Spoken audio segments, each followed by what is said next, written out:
एक आरोपी के पक्ष में महापंचायत चल रही है, धमकियां दी जा रही हैं, सड़कों को रोका जा रहा है कि टांगे तोड़ देंगे अगर मोनू मानेसर को कोई पकड़ने आया तो। क्यों तोड़ देंगे टांगे? यह देश कानून से चलता है। अगर उसके ऊपर कोई आरोप है तो पुलिस के सामने जाए, अपनी बात रखे, और फिर जैसे हमेशा पॉलिटिकल पार्टी कहती है अगर कुछ नहीं किया है, पाक साफ हो, तो अदालत छोड़ देगी। लेकिन ऐसा हो नहीं रहा। हरियाणा के भिवानी में जुनैद नासिर जो हत्याकांड है, उसके मुख्य आरोपी मोनू मानेसर को पुलिस हर जगह तलाश कर रही है। उधर दूसरी तरफ मोनू मानेसर, अब उसके समर्थन में हरियाणा में, जैसे मैंने बताया, मानेसर में एक महापंचायत कर दी गई। इस महापंचायत में लोगों ने हिस्सा लिया और दरअसल लोग मोनू मानेसर के समर्थक में वहां पर पहुंचे। उन्होंने कहा ये तो गौ रक्षक है जी, और उसका समर्थन करते हुए एफआईआर रद्द करने तक की मांग कर दी गई। इन्वेस्टिगेशन मत कीजिए क्योंकि वो हमारा लड़का है, वो गौरक्षक, हम उसे मानते हैं, तो इसलिए एफआईआर ही खत्म कर दीजिए, उस पर जांच भी मत कीजिए।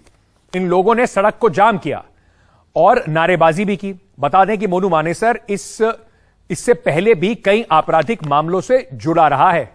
अब आप सोचिए कि किस तरीके का संरक्षण एक आपराधी प्रवृत्ति वाले व्यक्ति को दिया जा रहा है। एक धर्म के नाम पर इस तरीके से बेजा इस्तेमाल किया जा रहा है। जरा सुन लीजिए। फैसला देखो सरदारी का यही था कि मोनू नाजायज फंस रहा है और उसको सरकार नाजायज, राजस्थान सरकार नाजायज फंसा रही है और हरियाणा सरकार, इनके खिलाफ ही महापंचायत हुई है। इसमें आज फैसला लिया जा रहा था कि मोनू के खिलाफ अगर 2 एफआईआर लॉज हुई है उसको हटाया जाए। एफआईआर हटा दीजिए, कोई आवश्यकता नहीं है। मोनू मानेसर को जो वो कह रहे हैं वो ब्रह्म वाक्य है। अगर वो गौरक्षक है तो गौरक्षक है, उसने कुछ नहीं किया तो नहीं किया। इन्वेस्टिगेशन की जरूरत ही क्या है? मोनू मानेसर के समर्थन में जो प्रदर्शन करने लोग पहुंचे थे, राजस्थान सरकार कह रहे हैं उन्हें फंसा रही है। हमारे सहयोगी जो हैं सौरभ, उन्होंने पंचायत के आयोजकों से बात की, वो भी आपको सुनवाते हैं। हम इस वक्त मानेसर में हैं। मानेसर में यहाँ पर एक हिंदू महापंचायत आयोजित की गई, जिसमें जुनैद और नासिर के हत्याकांड में आरोपी मोनू मानेसर के समर्थन में यहाँ लोग इकट्ठा हुए और यहाँ पर महापंचायत की गई और कुछ निर्णय लिए गए। इस पर बात करने के लिए इसके आयोजकों में से एक कुलभूषण जी हमारे साथ है। कुलभूषण जी, अपना पहले परिचय दीजिए हमें।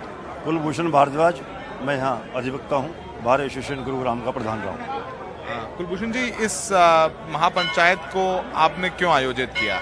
ये महापंचायत जो आयोजित की गई है वो इसलिए की गई है कि जो झूठी एफआईआर मोनू मानेसर के खिलाफ की गई घटना घटी है, उसकी हम निंदा करते हैं। इस प्रकार का कुकृत्य नहीं होना चाहिए, चाहे वो कोई भी हो। लेकिन आप झूठे एफआईआर के इंटरेस्ट क्या है? आप देखिए कि किस प्रकार से केवल इसलिए बदले की भावना से कि मोनू मानेसर को फंसाया जाए। क्यों? क्योंकि मोनू मानेसर कानून के दायरे में रह के यहाँ गौमाता की रक्षा करता है। मोनू मानेसर की जो टीम है वो कानून के दायरे में रह के यहाँ पर गौमाता की रक्षा करती है। और जो बीफ माफिया है, ये सब उनका कांग्रेस सरकार के साथ उनका षड्यंत्र है कि उनके टारगेट पर मोनू मानेसर उनकी टीम है, ताकि वो गो तस्करी कर सके और जो उनका व्यापार है फले फूले। अब आगे क्या करेंगे? आप लोगों का अगला कदम क्या होगा? हमारा अगला कदम जैसा महापंचायत ने तय किया है कि इसकी सीबीआई जांच हो, सबसे पहली बात। और मोनू मानेसर सहित जितने भी और साथी हैं उनको निर्दोष हैं, उनको ना फंसाया जाए। भाई आप जांच कीजिए, आप लोकेशन देखिए। आजकल तो जमाना है ऐसा जो है, ट्रैक हो जाते हैं, 1 मिनट में पता लग जाएगा। और मोनू भाई हमारा जो होटल के अंदर है, हम खुद कह रहे हैं फुटेज देखो हमारी, भाई हमारी लोकेशन देखो, तो वो हमारा सहयोग करें, हम उनका सहयोग करेंगे। अगला आप लोग कहीं महापंचायत करने वाले हैं या फिर इसके बाद आगे? कल हमारी हथीनी के अंदर महापंचायत है, वो चलती रहेगी जी। और हम आपके चैनल के माध्यम से आह्वान करते हैं समस्त बिरादरी से, समस्त समुदाय से। हम तो मुस्लिम समाज का भी आह्वान कर रहे हैं कि वो भी आए। उनको पता लगना चाहिए कि उनके समाज के अंदर किस प्रकार के भेड़िए गौ माता की हत्या करते हैं, गौ तस्करी करते हैं। ठीक है। तो कुलभूषण जी बता रहे हैं कि एक और महापंचायत ऑर्गेनाइज की जाएगी, ऐसी और महापंचायतें ऑर्गेनाइज की जाएंगी मोनू मानेसर के समर्थन में। सहयोगी प्रेम सिंह के साथ मानेसर से सौरभ शुक्ला, एनडीटीवी इंडिया। और करी जाएंगी, भेड़िए हैं दूसरे धर्म के अंदर, लेकिन जांच नहीं होनी चाहिए। आरोप अगर लगा है तो उसकी जांच नहीं होनी चाहिए। आप सोच के देखिए, अगर उल्टा होता तो कहते बिना जांच के कैसे छोड़ दिया जाए। लेकिन क्योंकि ये मोनू मानेसर हैं तो इसलिए हिंदू महापंचायत करके आप कहिए, इस तरह की आवाज उठाइए, सड़कें रोकिए। इस केस का जो अभी का लेटेस्ट, इस केस के अंदर कुछ खुलासे भी हुए हैं, कुछ चौंकाने वाले खुलासे हुए हैं। हरियाणा पुलिस जो है उसकी भूमिका पर कैसे सवाल उठ रहे हैं। कैसे मुखबिर बताकर इन लोगों का संरक्षण हरियाणा पुलिस कर रही थी, उसके ऊपर भी कुछ खुलासे हुए, वो भी आपको बताते हैं। हरियाणा पुलिस के लिए मुखबरी करते थे 3 आरोपी जिनका नाम अभी तक लिया गया है। इनमें पुलिस में मुखबरी करने वाले थे रिंकू सैनी, लोकेश सिंगला और श्रीकांत। छापों जब पुलिस मारती थी छापे, तो इन तीनों को अपने साथ पुलिस लेके जाती थी विटनेस के तौर पर, मुखबिर के तौर पर। एनडीटीवी के पास गौ तस्करी के केस से जुड़ी हुई 4 एफआईआर की कॉपी है। इन चारों एफआईआर में हरियाणा पुलिस ने इन आरोपियों को अपना मुखबिर बताया है।